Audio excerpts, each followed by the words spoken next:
Well, my top theme being developer and positivity, I think that those two form together very, very well. And so when I'm able to put them together and kind of leverage them, I often am drawn to people who aren't fully performing at the potential that I see, and so I've definitely seen that in some of the different group projects that I performed in,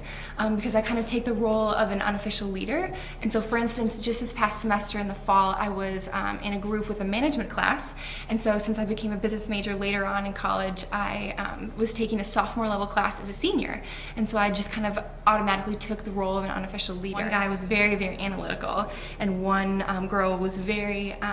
good at developing ideas, and she was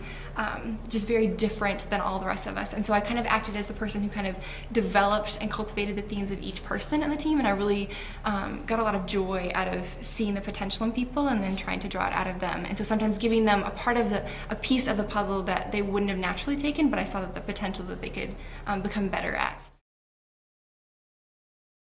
And so I remember very distinctly this man getting up and speaking fairly negatively about his experience in the class, and just saying how he had kind of wished he'd taken it at a different college, actually. And I immediately took the role of our PR person for our team and stood up and said, you know, I really think that even though we didn't see eye to eye, and even though we face a lot of challenges that other teams might not have faced because of conflicts within our team, I really feel like we learned A, B, and C, and this is why this class was such a good idea. And I kind of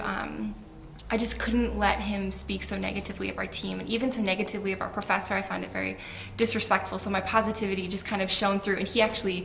is a good friend of mine now, and he just gave me a hard time about it afterwards, and how, you know, you just can't not be positive about something. And so even through that whole semester, when it was really challenging, when we would butt heads on different issues in our project, I just wouldn't let him win out. In my book, he might have been negative about the project, but I wasn't gonna let him steal my positivity.